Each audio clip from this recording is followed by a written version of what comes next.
Okay friends, video பார்த்துருப்பீங்கன்னு நினைக்கிறேன். இந்த வீடியோவில் வந்து பலூன் டெக்கரேஷன் பார்த்தீங்கன்னா நம்ம சப்ஸ்கிரைபர், அதாவது ரெகுலராக ஃபாலோ பண்ணுற சப்ஸ்கிரைபர் நம்ம பலூன் டெக்கரேஷனை பார்த்து கேட்டதுனால அவங்க வீட்டுக்கு போய் பர்த்டே ஃபங்க்ஷனுக்கு டெக்கரேட் பண்ணி கொடுத்தோம். அதை தான் இந்த வீடியோ கிளிப்பை பார்த்துருப்பீங்க. சரி, நம்ம இன்னைக்கு இந்த வீடியோவில் எதை பற்றி பார்க்க போகிறோம் அப்படின்னு பார்த்தீங்கன்னா, அந்த பலூன் டெக்கரேஷனில் ஒரு பார்ட்டாக இருக்க ஒரு சின்ன டெக்கரேஷனை எப்படி நம்மளே வீட்டில் செய்யலான்றதை பற்றி தான் இந்த வீடியோவில் பார்க்க போகிறோம். வீடியோ ஸ்கிப் பண்ணாமல் ஃபுல்லாக பாருங்கள். வணக்கம், வாங்க வீடியோக்குள்ளே போகலாம்.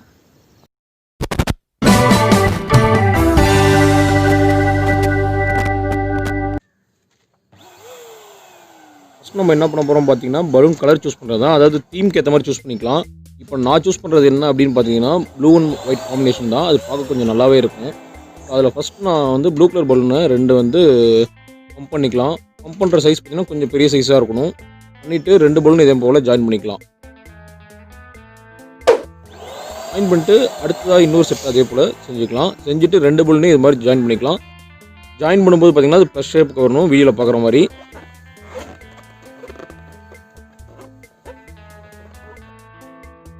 அதே போல் ஒயிட் கலர் பலூனையும் பம்ப் பண்ணிக்கலாம். ஒயிட் கலர் பலூன் பார்த்தீங்கன்னா ப்ளூ கலர் பலூனோட கொஞ்சம் சின்ன சைஸில் இருக்கணும். அதையும் அதே போல் ஜாயின் பண்ணிக்கலாம். இது சைஸ் பார்த்தீங்கன்னா அன்ஈவனாக இருக்கக்கூடாது, ஒரே சைஸில் தான் இருக்கணும். அதுக்காக நீங்கள் பெரிய சைஸ் ஊதிட்டு கூட அதுக்கப்புறம் 2த்தையும் கம்பேர் பண்ணி காற்று ரிலீஸ் பண்ணாலே போதும், ஒரே சைஸ்க்கு வந்துடும்.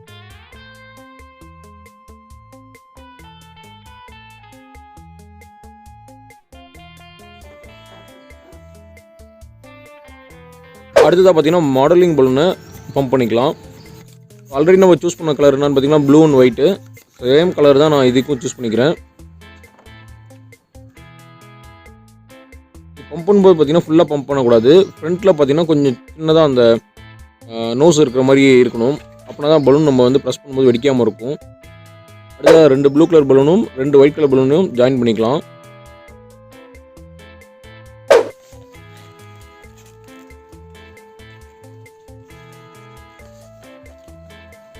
இதுவும் பார்த்தீங்கன்னா ப்ளஸ் ஷேப்புக்கு தான் வரணும். ஸோ அதே போல் நம்ம ஜாயின் பண்ணியாச்சு. அடுத்ததாக பார்த்தீங்கன்னா இப்போ வந்து பெரிய பலூனுக்குள்ளே இந்த ஹார்டின் பலூன் இருக்கிற மாதிரி நம்ம செய்ய போகிறோம். அதுக்காக ஃபஸ்ட்டு நம்ம என்ன பண்ணணும்னு பார்த்தீங்கன்னா, இந்த ஹார்டின் பலூன் வந்து எந்த ஹோல்ஸ் இல்லாமல், அதாவது எந்த லீக்கேஜும் இல்லாமல் இருக்கிறது ஃபஸ்ட்டு கன்ஃபார்ம் பண்ணிட்டு அதுக்கப்புறம் இந்த பெரிய பலூனுக்குள்ளே, அதாவது கிளியராக இருக்க இந்த பலூனுக்குள்ளே இன்சர்ட் பண்ணிக்கலாம். இன்சர்ட் பண்ண பிறகு அந்த ஃபஸ்ட்டு நம்ம ரெட் கலர் பலூனை தான் வந்து நம்ம பம்ப் பண்ண போகிறோம். பம்ப் பண்ண பிறகு பார்த்தீங்கன்னா அந்த ஒயிட் பலூன் சேர்ந்து தான் பம்ப் ஆகும். ஸோ அது நமக்கு ப்ராப்ளம் இல்லை. பம்ப் பண்ண பிறகு அந்த ரெட் கலர் பலூன் நம்ம நாட் போட்டு தனியாக வச்சுக்கலாம். இப்போ நம்ம என்ன பண்ண போகிறோம் பார்த்தீங்கன்னா, ஒயிட் கலர் பலூனை பம்ப் பண்ண போகிறோம். ஜஸ்ட் நம்ம வந்து அதை நார்மலாக ஊதுற மாதிரி ஊதுனா போதும், அது பெருசாகிடும். வீடியோ பார்க்கும்போது தெரியும் பாருங்க, ஏர் உள்ளே போகப்போ அந்த ரெட் கலர் பலூனை சுற்றிக்கிட்டே இருக்கும்.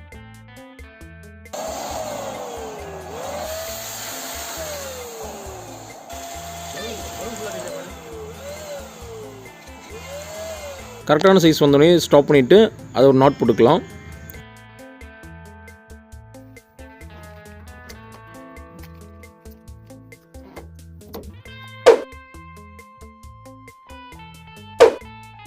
இப்போ நம்ம பம்ப் பண்ண எல்லா பலூனையும் நம்ம வந்து இப்போ அசம்பிள் பண்ண போகிறோம். ஃபஸ்ட் எல்லாத்தையும் அசம்பிள் பண்ண ஆரம்பிச்சிடலாம். ஃபஸ்ட்டு அந்த ப்ளூ கலர் பலூனுக்கு நடுவில் ஒரு கயிறு, அதாவது புக் தைக்க நூல் தான் நம்ம யூஸ் பண்ணுறோம். அதை ஃபஸ்ட்டு சென்டராக இருக்க மாதிரி கட்டி எடுத்துக்கலாம்.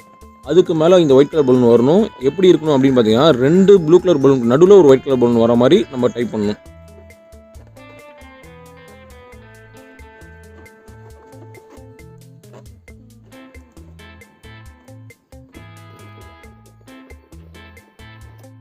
டைப் பண்ண பிறகு ப்ளூ அண்ட் ஒயிட் பலூனுக்கு நடுவில் இந்த மாடலிங் பலூன் வர மாதிரி உள்ளே இன்சர்ட் பண்ணிக்கலாம். ஜஸ்ட் நம்ம உள்ளே விட்டு எடுத்தாலே போதும், அது சென்டர் பொசிஷனுக்கும் வந்துடும்.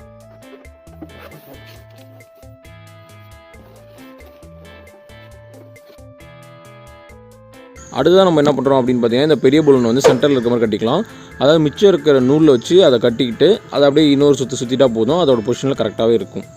இது வந்து நம்ம ரொம்ப டைட்டாக கட்டணும்னு அவசியம் கிடையாது. அது கட்டினா தான் வெடிக்கிறதுக்கு பாசிபிலிட்டி அதிகமாக இருக்குது. ஸோ நம்ம ஜஸ்ட் ஒரு நாட் போட்டுட்டு சுற்றி விட்டாலே போதும், அது பலூனோட பொசிஷனில் இருந்துடும். அடுத்ததாக பார்த்தீங்கன்னா, இந்த மாடலிங் பலூனை அப்படியே வளைச்சி இன்சர்ட் பண்ணிடலாம். கேப் இருக்கும், அந்த ஒயிட் கலர் பலூனுக்கு நடுவில் கேப் இருக்கும், அதில் இன்சர்ட் பண்ணிட்டா போதும், ஷேப் நமக்கு கரெக்டாக வந்துடும். அடுத்தது இப்போ நமக்கு ஒரு வர பெரிய கொஸ்டின் என்ன அப்படின்னு பார்த்தீங்கன்னா, இது நம்ம ப்ளேஸ் பண்ணும்போது காற்றடிச்சா பறக்குமா அப்படின்றது கண்டிப்பாக அந்த கொஸ்டின் வரும். டெஃபினட்டாக அது பறக்கும். அது பறக்காமல் இருக்கிறதுக்கு நம்ம என்ன பண்ணுறோம் அப்படின்னா, ஆல்ரெடி ஒரு வீடியோவில் சொல்லியிருக்கேன். மேலே இருக்க ஐ பட்டனை கிளிக் பண்ணி பாருங்கள், தெரியும்.